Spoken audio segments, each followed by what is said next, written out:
Hello, guys and gals, and welcome. Welcome. So today I wanted to do a quick talk about Season 7. The state of Season 7, actually. I like to do these videos. And what is the state of Season 7? Like, how is it so far? Like, I've played multiple characters. The only character I haven't played is Spiritborn, because I freaking burnt myself out on that on Season 6.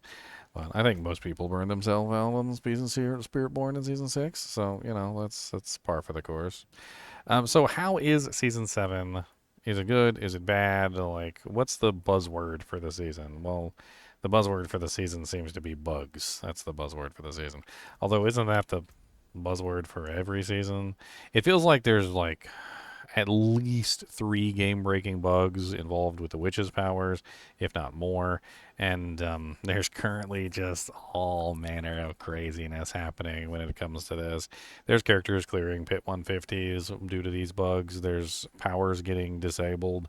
I believe as of right now, like for instance, you can pick up any of these powers. The decay power you cannot put in because it's currently disabled. As you can see, if I wanted to swap out something like this, I can do that.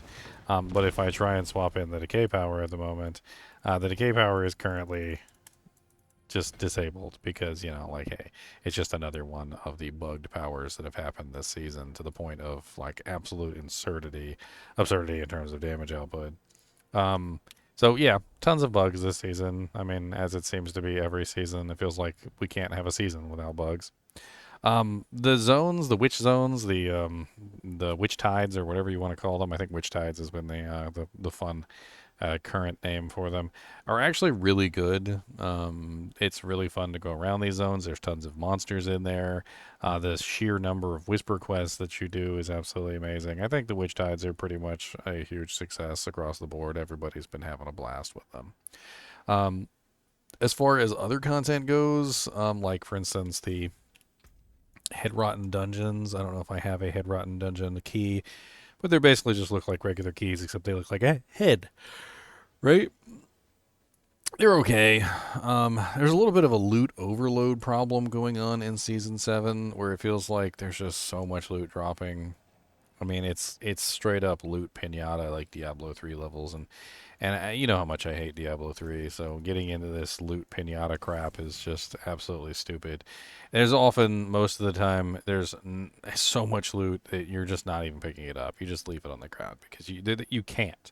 Like, you'd have to make 2 or 3 or sometimes even 4 trips just to pick it up and bring it back. And they actually received complaints because of the sheer amount of loot, believe it or not, which was actually part of one of the hot fixes. They were talking about trying to reduce the overall amount of loot that you were receiving, which sounds kind of insane to say, like, hey, you're giving me too much stuff, but the community did in fact cry out and say, hey, you're giving us too much stuff, which is just silly. They did add some new runes to the game, and the new runes that they added are absolutely amazing. They're probably too powerful, and they may end up getting nerfed eventually. But the Nagu rune, which has to do with summoning, is absolutely insane if you're any kind of summon character. The Igni rune, which is the other one, is also absolutely insane, and 2 of the best runes of the season. They also added the Chalk rune, which I built an entire character around, and the Chalk rune is also likewise just absolutely insane because it fires off tons of lightning bolts, and you can scale lightning bolts to the moon this season, which basically makes it so that you can have just an insanely large number of lightning bolts. I can't even explain how many lightning bolts I have going on. I'm pretty sure it's somewhere in the neighborhood of 50 to 100 lightning bolts like per second or something going off, and it's just absolutely nuts. So far, I've tried out quite a few different characters and quite a few different builds. As of this season, I have tried out the Bloodwave Necromancer, which is absolutely insane and very, very fun, the clapping Necromancer. I've also messed around with the Scoundrel Leathers, the new version of the Scoundrel Leathers, which is also absolutely insane, and I absolutely love this character. The Firebolt Sorceress, which they made some significant changes to Firebolts and how Firebolts worked, including giving the Firebolt ability the ability to shoot off additional Firebolts for burning targets, and it's actually been a blast. I've gotten this character up to about 2 billion burn damage per second. Actually, it's per half second, I believe, because that's what the ticks are. They're like half second ticks. So that's like 4 billion per second on this particular character as far as burn damage goes, which is pretty significant. I've also made this is my lightning druid that spams lightning bolts, and he's been a blast as well. And then I'm currently working on a Iron Maelstrom barbarian.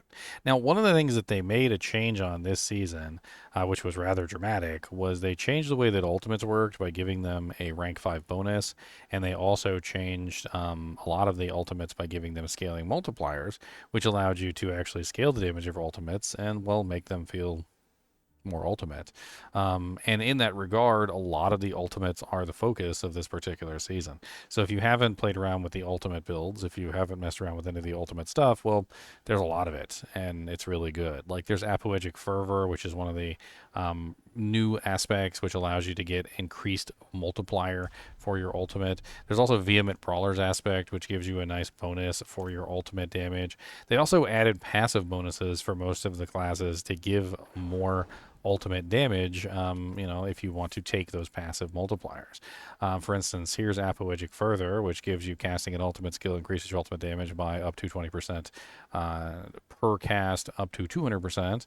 There's also Vehement Brawler's aspect, which is the one that gives you a really nice multiplier for your ultimate, or all your abilities after using an ultimate ability.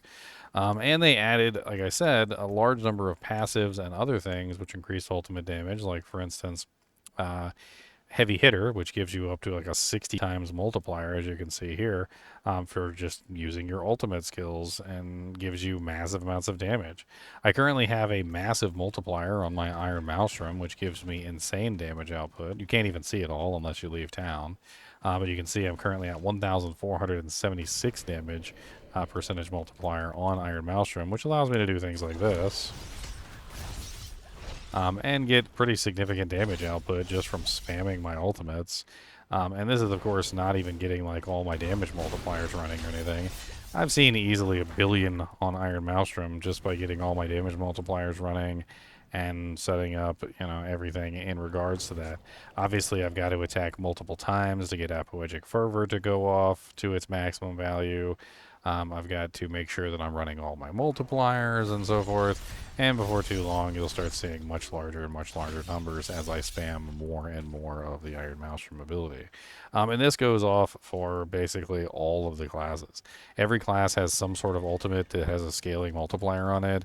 Like, for instance, Bone Storm scales by critical strike damage. Bone Wave scales by healthy bonuses. This one scales by injured and healthy bonuses.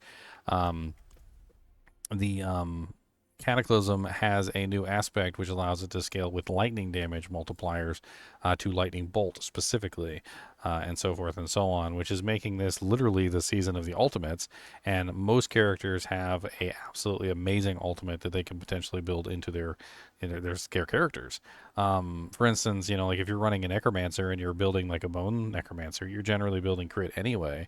And so building Bone Storm allows you to scale your Bone Storm with the critical strike damage that you're already building anyway for that particular character. The same thing goes with Blood Wave. In general, you tend to build a lot of damage while healthy bonuses.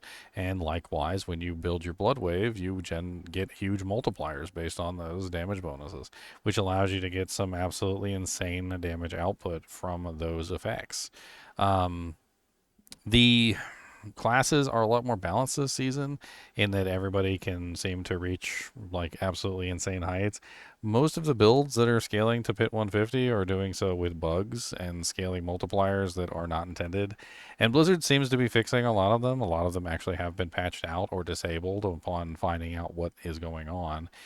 So giving you an idea of how far each class is scaling, I think, would be a little bit of a misnomer, as a lot of this stuff has been patched out in, many patches. There is an event coming up on, I think it's February 4th for the Chinese New Year, so look out for that. I believe there is some information on that here. Let me see if I can pull this up for you.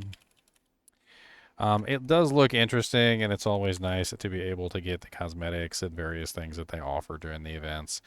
It's called the Celestial Fortune and the Lunar Awakening. That's what it's called. There it is. And it's going to be on February 4th at 10 a.m. To February 18th at 10 a.m. So it's going to last for at least a little while. So if you want to hop in and get some of the special rewards, there's definitely going to be some stuff like a mount. There's apparently a resplendent spark that you can get access to. And it looks like they're repeating one of the earlier ones, which is where you click on the shrines and the shrines give you special effects. These are a list of some of the special effects like Holy Bomb, Cluster Bombardment, resetting, increased attack speed and resetting cooldowns, Conduit Shrine giving you powerful shocking strikes, Greed Shrine having the chance to summon the Treasure Goblin, which is pretty neat. The Lethal Shrine has a chance to instantly execute monsters and fearing surrounding monsters. Protection Shrine reflecting incoming damage, which sounds pretty crazy. So there's definitely going to be some interesting things that you can grab, as well as some weapon cosmetics and a pretty cool looking horse, to be honest, with like some gold paint on it. It looks like they're giving away the skin. Isn't that the dragon skin that I literally purchased? That's kind of unfortunate. I wonder if that's like the same dragon skin or if it's a different one, slightly modified, as well as some different garments and things that you can get a hold of. Overall, season 7 has been really fun. I've definitely enjoyed it comparatively to season 6, where most of the season was dedicated, of course, to completing the campaign. And I played primarily Spiritborn because the other classes were absolutely weak and pathetic. This season, it feels like all the classes have a pretty good time. The Sorceress seems to be the only class that's kind of like really far back in terms of damage output. Unfortunately, the ball lightning uniques weren't really the most amazing, and it seems like most of the sorceresses that are scaling to high heights are doing so utilizing bugs within the witchcraft system. And speaking of the witchcraft system, I mean, the witchcraft system, despite its bugs, is actually really fun. There's a lot of stuff in here that you can use to customize your character and get the most benefit out of it. There's also a very nice gem system, which is using the occult gems, and the occult gems are actually pretty good as well and very fun to play around with to customize your character. In a way, it's very much reminiscent of season 1 with the malignant gems and season 2 with the Season of the Blood. It's like they combined together season 1 and season 2 in season 7 and made it, well, much more fun than season 1 and season 2 were, because season 1, of course, was terrible and season 2 was barely passable. But the mechanics that were in those seasons were actually really good, and they took the mechanics from those seasons, like the vampire zones and the gems from the malignant gems and whatnot, and they combined them together to make a fairly fun season, in my opinion. Um, I've been playing, I think, for, was it like 13 days or something like that? And I plan to create at least one of every single character. I'm not entirely sure if I still want to do Spiritborn. I think I'm still on Spiritborn Burnout. But the Spiritborn does look pretty powerful this season with a lot of the upgrades that they've made. The War Crozier unique item is very interesting. The Wuxie Nakpa got buffed up like crazy. It was really good last season, and it's really, really good this season. The unique item for the Barbarian, the Mountain Fury, is still kind of bugged. I don't really know what to say about it other than that. It doesn't really quite work the way that it's supposed to. And apparently there's some sort of misinterpretation about the way that it functions or something. Even though they have actually addressed it once already, they're planning to address it a second time because there apparently is still something wrong with the way that Mantle of Mountain's Fury actually functions, because it doesn't really function properly. The unique items for the other classes are all pretty good for the most part. The Necromancer pants are absolutely insane. All the Bloodwave builds are good. You can definitely make some absolutely insane Bloodwave builds. I'm using the one that allows you to clap the blood waves together, which I prefer. But there is also a whole nother one based around the bone skills, which does seem really powerful as well. The rogue unique item, the shadow boots, don't really seem that amazing, to be perfectly honest. I played around with them, I tested them, I did what I could with them, and they just felt kind of subpar. I don't really know. Maybe they're made for a build that I'm not playing, and maybe I'm just stupid. But I had more fun playing around with the Scoundrel Leathers, which has an absolutely insane addition to it, which gives you the ability to make your death trap into a core skill, and make all of your traps into core skills. Even your grenades become core skills with Scoundrel Leathers, which allows you to scale your death trap to a very high degree, giving you a very large amount of damage output through death trap.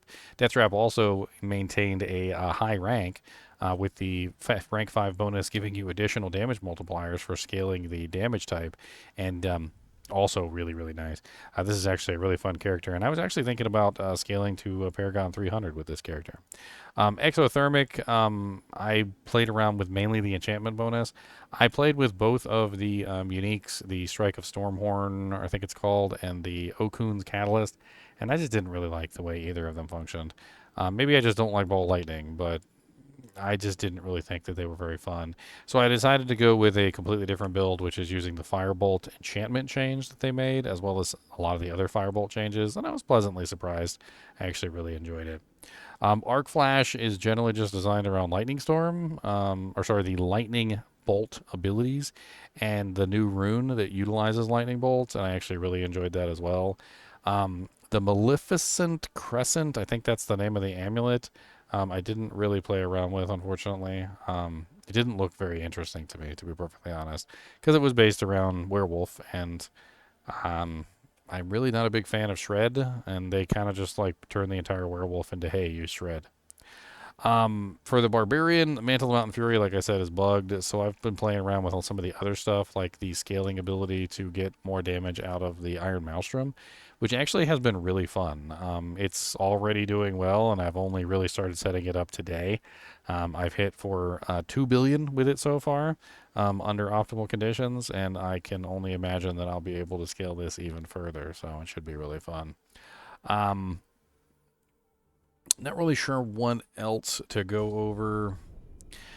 Because of the relatively strong prowess of characters, it does seem like the content in the game has kind of like went back to, well, what it was previously, which is everything's like super easy. I mean, I can pretty much one-shot most bosses with most of my characters, if not all of them. And I think this is the only one that really hasn't gotten to that point yet, and he's already one-shotting Torment 3 bosses. Most content in the game becomes absolutely ridiculously easy at a certain point. You're clearing like pit 80s, pit 90s, pit 100s like with ease, and I mean, it's definitely a little bit of a balancing issue there, because once you start getting into the higher powers, it's a little odd. The RNG in Season 7 seems even more weird than it was previously. I had several odd occurrences happen, like finding 4 grandfathers in a row that were all identical, which we calculated the odds of that actually happening at something like 1 in 376 billion or something, which is kind of insane.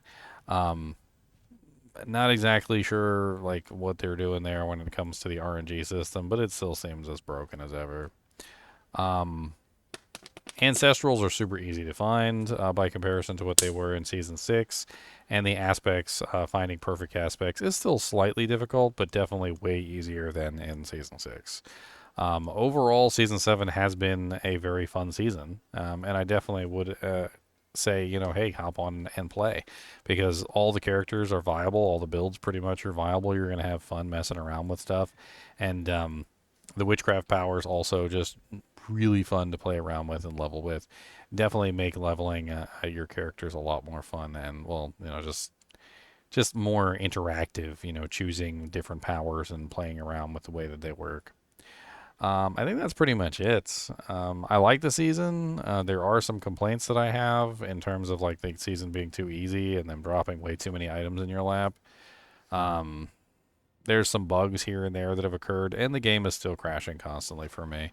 I don't know if it's crashing for everybody else, but it's crashing constantly still for me. So maybe my computer's just horrible and I need to fix something. I don't know. As always, I'd appreciate you guys and gals joining me. Be sure to hit that like button and the subscribe button if you enjoy the content. And as always, keep watching.